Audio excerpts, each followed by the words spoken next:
to start my presentation today first by apologizing for my terrible American accent. I'm American, so I'm going to be speaking in English. This is a really special day for me because not only do I get to present at this awesome conference, but I've actually just moved to France permanently with my family. So up until about 2 weeks ago, I was working in San Francisco for a company called Rackspace, and have been thinking about moving to France for a while. And for the last year, have been getting involved in the ecosystem to a certain extent, meeting a lot of French entrepreneurs here in France, out in Silicon Valley, and I've just been really impressed by the amazing work that's going on in the ecosystem. So I'm super excited and humbled to be here with all of you. Really excited to be a part of it and to help you build some amazing things going forward. So with that, let's jump into it. So my presentation today is really a presentation about marketing in the biggest sense.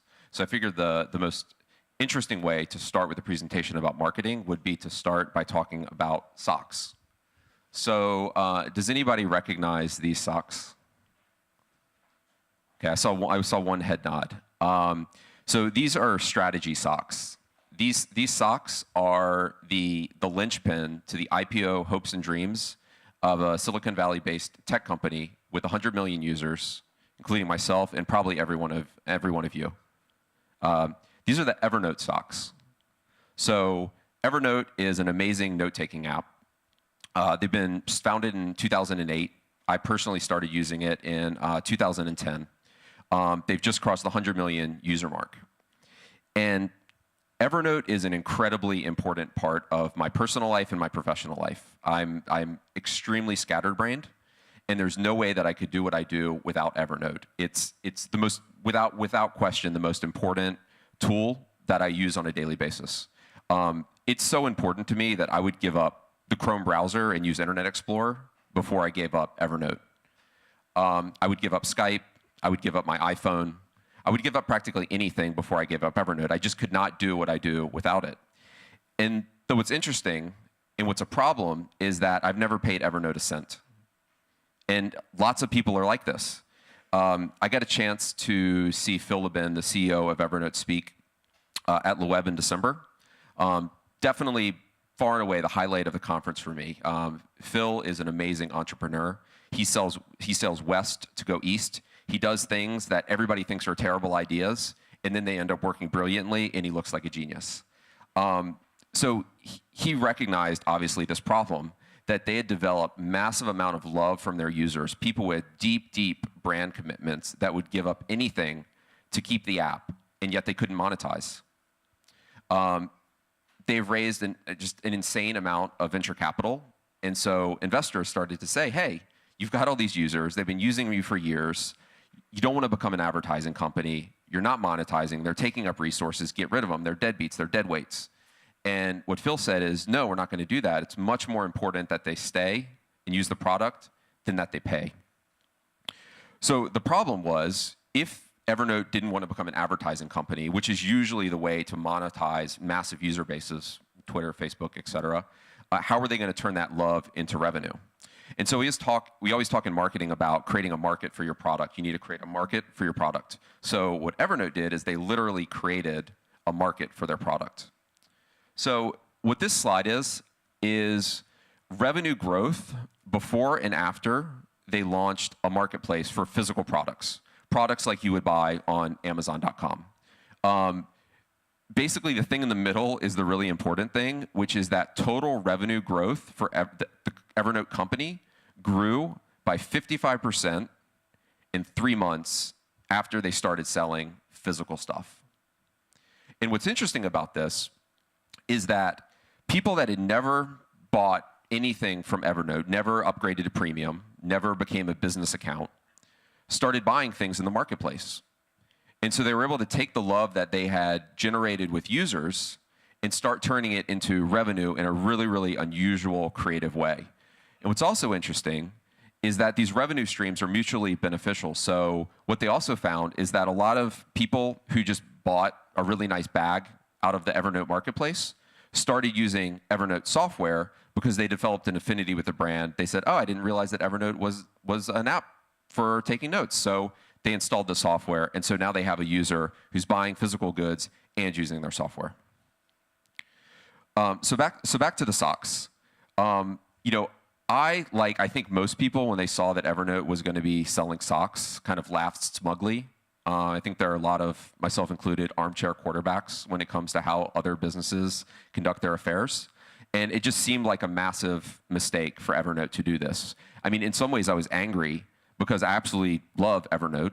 And I was afraid that they were going to lose their brand identity. They were going to get distracted. They didn't know what their strategy was. They were kind of, you know, in crisis. And I just thought it was a terrible idea. But then I heard Phil speak about the socks. And I realized that these are super socks. And they actually fit right in to Evernote's strategy. So these socks solve a problem that most socks don't solve. You know, I, like most of you, work, and I usually get up when it's dark outside. And I have a spouse, and I don't want to turn on the light when I get dressed. So most mornings I kind of fumble around in the dark for my clothes, including my socks. And you know, sometimes I grab a black sock, and sometimes I grab a dark gray sock, and I can't tell the difference, and I put them on, I leave the house, and then I get made fun of by my colleagues. So the thing about these socks is that the part that you see here, they're mismatched, but they look like they go together. It looks like it's purposeful, it looks like you're hipster, it looks like you're very fashionable. The part that you don't see is all black. So in most shoes, these just look like regular, black, very serious business socks. But when you take your shoes off, it looks very stylish. And what this enables you to do is, in the dark, grab any two socks out of the drawer, put them on, you look like you're stylish, you don't get made fun of, and it saves you about 10 seconds a day. So I take it back about not paying Evernote a cent. I've actually paid them $100. These are really expensive socks, but I paid it because I love the brand, I want to see them succeed, they solve a problem that I have in my professional life. The thing, though, you have to remember is that the socks are a tiny, tiny part of the marketplace. They make most of their money. Most of that 55% comes from selling the world's best scanners that are integrated with the Evernote software. Amazing backpacks. These are actually made in France, so go France. Styluses and other items like that, other items that a knowledge worker, a professional would need to use on a daily basis. And they each solve a unique problem for a knowledge worker. So the socks fit strategically in. What Evernote said is that, okay, you know, for 5 years we've been a software company. We've made this really, really cool note-taking app that everybody loves. But if we take that one step further, really what we are is we help knowledge workers become a better version of themselves. So we can go and do additional things to provide additional value to customers who love us, to get us to love us more, but it stays core to who we are as a company that helps knowledge workers be better versions of themselves. So when they started selling these socks, I love them for it. Like, it's such a memorable brand for me. And the next time I get a computer, I'll absolutely first go to Evernote's site and look for a laptop carrying case. So for the next, well, I hope that I'm alive for another 95 years. Phil always talks about building a 100-year startup. So they're thinking, how do we help knowledge workers for the next 100 years? For the many years in the future, I'm going to be going back and I'm going to pay Evernote time and time again for things of value to myself, even though their core product, their software, I've never paid them a cent for. So this presentation is about marketing, and I hate marketing. You know, I think if we ask who is to blame for the negative reputation that marketing has today, despite companies like Evernote, who frankly are doing some really, really interesting, amazing things around marketing, I think the people that are to blame are marketers. So I'll take the blame for why people hate marketing. I've worked in the last 5 years in an engineering-led company, and you cannot pick a profession that has a lower worth to engineers than marketing. And so I think the reason that marketing has gotten a bad reputation is that marketers have forgotten that the job of a marketer is to get customers to figure out what customers love about your product and do more of those things. I absolutely believe that things like SEO and paid search and social media and all these things are really, really important. So don't get the impression that I'm saying that there's one type of marketing that's more important than the other type of marketing. But at its core, the core activity of marketing is to get to figure out what customers love about your product and do more of those things. When you do more of those things, you get more customers, you make more money, and all of the other business metrics fall in line. So an example of where I think marketing goes really, really wrong and companies shoot themselves in the foot a little bit is with Rap Genius. Who's heard of Rap Genius? Okay, awesome. So Rap Genius is this really amazing website where you can go and get lyrics for songs. So, you know, we buy our music digitally now. We don't have liner notes anymore, but the lyrics, you can't kind of sit in your headphones or listen to your record player and read along. So Rap Genius provides the ability to read along with, they started out doing lyrics to rap songs, but now they've got rock, they've got jazz, lots of other genres of music where you can get your lyrics online. But in addition to that, they've got this awesome community of people who get involved and annotate all of the lyrics. So here's an example of what that looks like. I'm a lifelong Francophile, so I do my due diligence and I study Serge Gainsbourg. And usually I can't understand what he says, and I certainly can't understand a lot of the subtle cultural references. So now when I listen to Gainsbourg, I go to Rap Genius, I pull up the song, I read along, I understand what he's saying, and I understand in a deeper level what he's talking about. But Rap Genius doesn't just do lyrics, they also do poetry and other literature. So an example of Rap Genius providing a tremendous experience to me, an experience that I love that's memorable, is in the US we celebrate a holiday called Halloween. It's all about ghosts and goblins and witches. And there's a very famous poem in the United States called The Raven by Edgar Allan Poe. It's the most commercially successful poem in US history. And it also has an extremely high literary reputation. And so every year there's a radio host also in the US named Garrison Keillor who does a reading of this poem on Halloween. Garrison Keillor, if you haven't heard him before, is the best radio voice in American history ever. It's just absolutely incredible. He's been on the air for 50 years, and hearing his deep, gravelly voice that mesmerizes you reading this poem is just, it's an experience that I look forward to every single year. And I've been listening to it for years, and I studied the poem in school, but this year I pulled it up in Rap Genius and I read along, and I was able to get a deeper level of understanding of the poem, of its mythological references, of its cultural references because of Rap Genius. It was you know, a chilling experience to be listening to this poem, read so well, deeply understanding all of its meaning. And so I absolutely love Rap Genius. I could not be more of a promoter. But there are things that really suck about the app, frankly. There's always room for improvement. And one of the things that sucks is their website search. It's just, it's noticeably terrible how bad it is. They confuse song titles with artists, with album titles. You know, extremely popular artists that names start with the same letters as artists you've never heard of. They put the artists you've never heard of first. It's just like, it's noticeably terrible. And so what makes me mad about Rap Genius, and there are lots of other examples of this, is that they got in trouble recently with Google. They got delisted from Google because they started to engage in some really spammy link building tactics.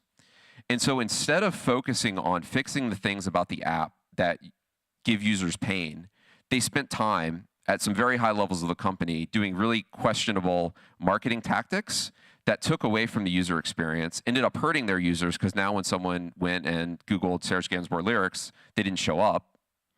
And I think there are a lot of examples where marketing tactics don't usually go that wrong. We all do a lot of stupid things, myself included.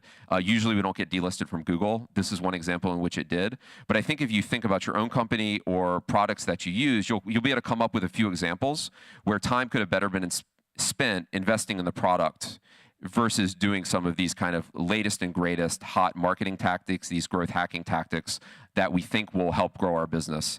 And in some ways, ignoring the harder things, the fundamental things about creating a product that customers love and doing more of those things. So up until about 2 weeks ago, I worked for a company called Mailgun. Mailgun was a Y Combinator company that ended up getting bought by a company called Rackspace, which was my employer. And so I was the first Rackspace employee to join the Mailgun team after the acquisition. And we had to think about love a lot. Every day, we had to think about love. The reason is because we were much smaller and still are much smaller than the market leader in our space, a company called SendGrid. And when you're smaller than the leader, you have to think about who you are, and you have to think about what your customers and your ideal customers love about you, and do more of those things every day. When you're the market leader, there's a gravity to being the market leader. Not only do you have more money than everybody else and more customers than everybody else, but those two things make it much easier to grab each additional incremental customer, and it snowballs from there. So there's a gravity to being the market leader, and when you're not the market leader, you have to come up with strategies to compete on your own terms, not on the terms of the market leader. This is why strategists say if you can't be number 1 or number 2 in a market, then get out of that market, pick something else that you can be number 1 and number 2. No one goes to page 3 of Google anymore when they're searching for something. Practically no one goes to page 2. So like in search results, there's a massive drop-off between a market leader and the next market participant, and even more so from number 2 to number 3. So one example of how we stacked up to SendGrid and kind of what influenced the need for us to spend so much time thinking about who we were as a company in order to survive and succeed. We're 15 employees at Mailgun. Our biggest competitor, SendGrid, on most days has at least 15 open positions that they're hiring for. I grabbed this screenshot a couple of days ago as I was preparing this presentation, and they had 25 open positions that they're hiring for. So the open positions are almost twice as big as the entire Mailgun team. When that's the situation, you can't compete head-to-head. You have to figure out what it is that's unique about you and do more of those things. So what we did at Mailgun was a relentless focus on our core market, which is developers. Everything that we did had a single goal of having developers fall deeper and deeper in love with Mailgun. It influenced the features that we built, the features that we decided to kill and end of life, the conferences that we went to, the types of blogs that we put up. Everything had a single goal of how to make developers fall in love. And it's working. Growth is really, really strong on all metrics. Revenue, number of emails sent per month, number of customers, customer happiness, happiness of Mailgun employees. On all of these metrics, we're doing really, really, really well, despite the fact that we're not the market leader. So how do we do that? I want to share some practical strategies for how we got customers to fall in love, so that maybe you can apply some of these same things in your business if you're not already doing it. So before we get to that, though, let's talk about something that's even less exciting than socks, and let's talk about email marketing. So who knows this company? Yeah, everybody knows this company. I know this company. You know this company. Everybody in the world knows this company. It's MailChimp.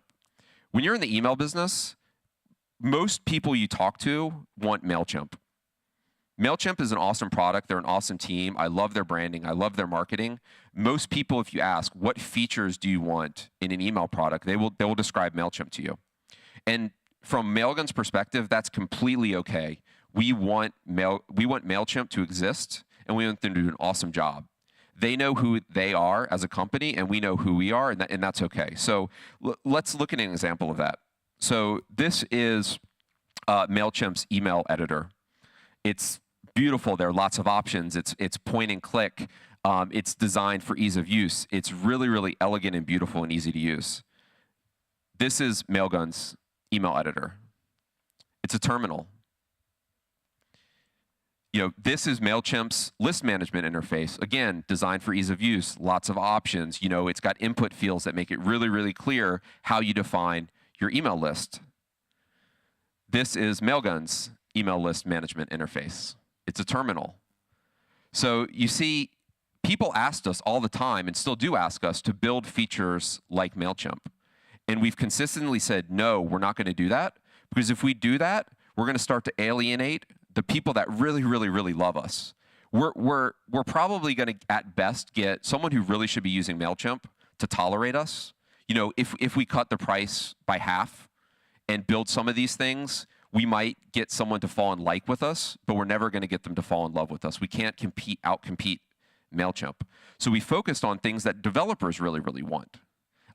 We build lots of features that I'm not going to get into that are very, very geeky, specific, low-level, customizable features that got developers. If you ask a room for the developers, which is the best email API, a lot of them are going to say Mailgun, because we're exclusively focused on doing things that make them love us, not trying to get distracted by what is ultimately a bigger market, email marketing, that we really can't compete effectively in.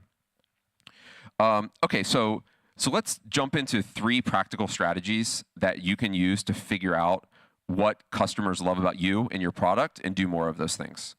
So I need to start by saying sorry that there's really no magic formula.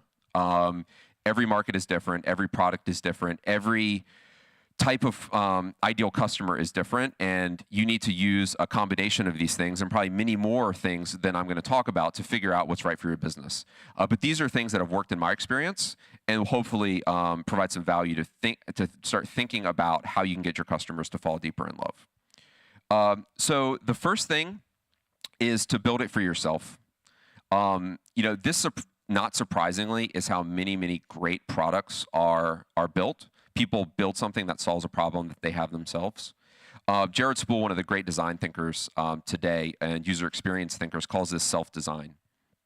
You set out to build a product that solves a problem that you understand deeply and personally because you have it hopefully every day or multiple times a day. You know what the solution that just nails it out of the park is, because you are yourself your ideal customer. You don't have to conduct market research to figure out what people want. You know what you want. And if you build it right, you know what other people that are just like you are also going to want. A great example of this from San Francisco is Chrome backpacks. So Chrome backpacks are backpacks that are designed for professional bike messengers. So everybody who works at Chrome wears their Chrome backpack all day, every day long. They ride their bike to work. They ride their bike home. They ride their bike to the grocery store. They ride their bike to the park. They're always on their bikes, and they know what a great backpack needs to do when it's raining, when it's cold, when it's hot. They don't have to do market research to figure these things out. It's a group of people that are passionate about backpacks, and so they do the things that are awesome for themselves, and it creates an awesome backpack for other people that are like them. Another example of self-design that I love and came across recently, it's heartbreaking, but it's a perfect illustration of how self-design can lead to really amazing outcomes. So this little boy was diagnosed with a rare genetic disorder when he was a baby. That it was a rare genetic disorder that leads to eye cancer. And they caught it too late, and ultimately his eye had to be removed to keep the cancer from spreading. But what's interesting about this story is his father was a chemist, became a software developer, so he could solve this problem for other parents so they could avoid going through the hardship that they had come through, because he discovered a unique way that he could solve this problem for other parents without expecting that suddenly everybody in the country and around the world would become an expert in this extremely devastating but extremely rare genetic disorder. New parents have so much to think about when they bring that little baby home, that something that affects 0.00001% or less of the population is not going to be able to get time with parents, with doctors in training, et cetera. So what he figured out a way to do is basically not have anybody have to care about this disorder. All they had to do is keep doing the things that they're already doing every single day, which is taking pictures of their cute little baby. What he discovered is that he could actually write software that could detect the trace of this genetic disorder, which manifests itself to the human eye in the form of a white glow in the pupil of the eye. So instead of being black, it's white. And so he could write software, compare the picture to known cases of the genetic disorder, get rid of the false positives, and if he could get a partnership with Apple, with Samsung, with other phone manufacturers, he could actually have this software embedded in devices, and the parent would only have to know if there was a high likelihood that there was a problem. Now, there's a million things that would have to be put into place, perfecting the software, striking up partnerships, to get this actually out in the real world.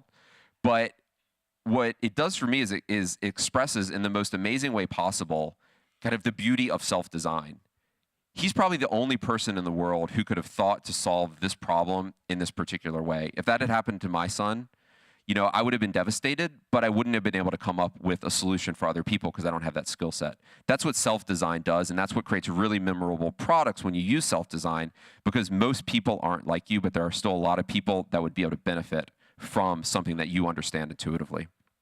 So there's one big caveat with self-design, which is that most of the time you can't use it, unfortunately. So let's say that I had a business idea where I thought that Asian women were an underserved part of the fashion industry.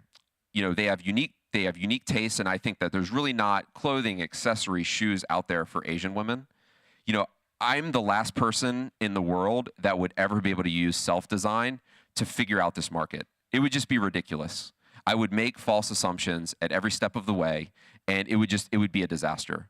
So with self-design, and particularly when you're a founder who can use this technique, you have to be really careful that your employees who aren't like you don't start mistaking self-design for just kind of thinking up something and then doing it. You have to be really careful about how it's implemented. When done well, it can be very powerful, but it's also something that has to be used with a lot of caution. So what if you can't use self-design? What can you do? Well, customer development is a technique that I love that's really, really helpful for understanding more about markets where you can't just figure out what you would love and then build a product around it. Customer development is the process of talking to potential customers about their day-to-day lives, specifically around the areas that intersect with your product. So let's look at an example of that. Let's say you want to create a connected coffee machine that integrates with your mobile device. Your alarm goes off, you walk into the kitchen, and you have a cafe au lait or an espresso or some other hot beverage waiting for you. Really, really awesome idea. Or is it? I don't actually know. Seems like a good idea to me, or there are a lot of people like me. Customer development involves going out and talking to people about their daily lives, their habits. When do they drink coffee? How much coffee do they drink? How do they drink their coffee? Who do they drink their coffee with? Where do they drink their coffee? How often do they drink it? Are they also tea drinkers? Oh, interesting. When do you drink tea? When do you drink coffee? Customer development is the process of understanding how people's lives are influenced and affected by, this need to drink coffee. What's the area that you can add particular value? At the end of the day, customer development is about understanding, does my product solve a real problem? And also about figuring out who your ideal customer is. Selling the right product to the wrong customer is just as bad as selling to the right customer the wrong product. You have to figure out both sides of the equation. Really important with customer development, it's absolutely not asking your friends if they would like a coffee machine that integrated with their smartphone and then made them a latte in the morning. Most of your friends don't want to hurt your feelings, and they're going to say yes, that's a great idea, that they would buy that, but they're lying to you. And most people who you ask the question that way know what your motives are, and they're going to lie to you as well, so you don't feel bad about yourself. And that might make us feel happy that we have a really good idea, but when you bring that product to market, it's going to fail. So customer development is the process of figuring all that out when everybody's lying to you. And there's a great book about customer development that I highly recommend that you read. It's called The Mom Test. Basically, it's the idea of that example where if you ask your mom if it's a good idea, she's going to say, yes, honey, I'm really proud of you. That's a great idea. It's by a guy named Rob Fitzpatrick. It has a lot of practical examples about how to put this into practice in a non-mechanical way. Once you start doing it, it feels actually very natural. It's just a much better way to have a conversation with people. So it teaches you a lot about conversation and what's natural and what's not. And the subtitle to the book says it all. How to talk to customers and figure out if your business is a good idea, even when everybody's lying to you. It doesn't rely on people telling you what they really think. You deeply understand how they behave on a daily basis in reality and can intuit how your product could fit into that and solve a really deep problem that they have. So customer development is really, really great when you're about to bring a product to market, you're developing a new feature, or you're about to launch an entirely new product. It doesn't work as well when you have an existing product in market. So what can you do in that case to figure out what you can do more of that will really get customers to fall in love? I'm a huge fan of doing customer support. So as head of marketing at Mailgun, customer support was a huge part of my job. I did customer support every day. You might think that I should be doing other more marketing-related activities, but I would help debug a customer's Ruby application to figure out why they weren't able to send emails. The reason I did that is because I want to deeply understand what our product does well and what it doesn't do well, so we can do more of the things that it does well and fix the things that don't do well. You know, you don't have to read a whole lot of business strategy to figure out if you solve a problem for a customer really, really well, you're going to be able to figure out how to get more people that have that same problem. So I do lots of customer support, and I'm not the only company or person that feels this way. There's a great company called Wufoo, which is a super simple way to build online forms. And they have this amazing service culture where everybody on the team, absolutely everybody, does customer support. They do this because customer support is an exhausting experience. It's very emotional. Having someone yell at you on the phone about how you ruined their business, you're ruining their lives, you know, you could not have done something, you couldn't have imagined doing something as terrible as you've just done to this person.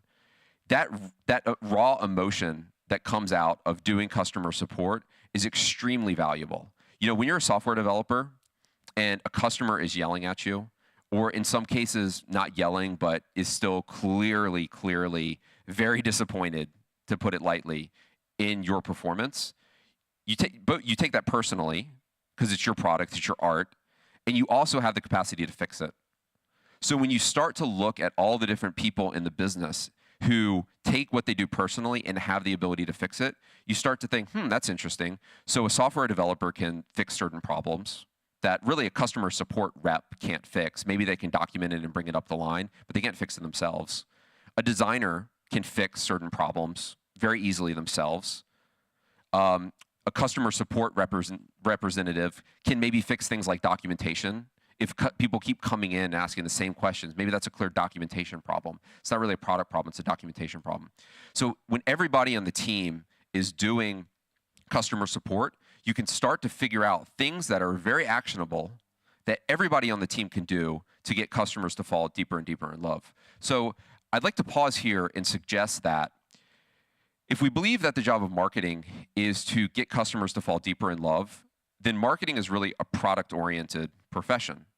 And as a product-oriented profession, it's much too important to be left just to the marketers. Marketing is the job of everyone in the company. The engineers, designers, the CEO, customer support, and yes, marketing too, because each of these individuals has a unique perspective on the world, a unique way to solve customer problems, and to take out the things that hurt, to add more of the things that help, and do it every single day. So I'm not sure where we are on time. Maybe we have time for questions, or maybe we don't. The last thing I wanted to leave you with was a quote from Phil Lubin from Evernote, which basically sums up everything that I just said. His talk, by the way, from the web is, you just Google Phil Lubin, the web, 2013. You'll find it on YouTube. It's a really, really great talk. Is that the job of marketing isn't to sell. It's to figure out what customers love about you. So I'll leave you with that. My contact information is here. I would love to catch up with each and every one of you. I'll be around. I'll probably be working out of La Cantine when I'm here in Nantes. You can catch me online, email, Twitter, all of that stuff. This has been lots of fun, and if someone could tell me if we have time for questions, we can do some. Otherwise, I can get off stage and let the next group come in. Do we have? Well, no one's telling me we don't have time, so let's assume that we do. Oh, thanks. Yeah. So I think we have 5 minutes for questions.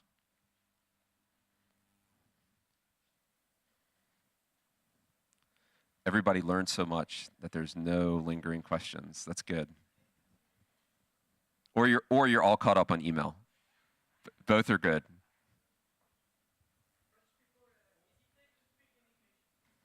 Okay. Je parle français aussi, si vous voulez.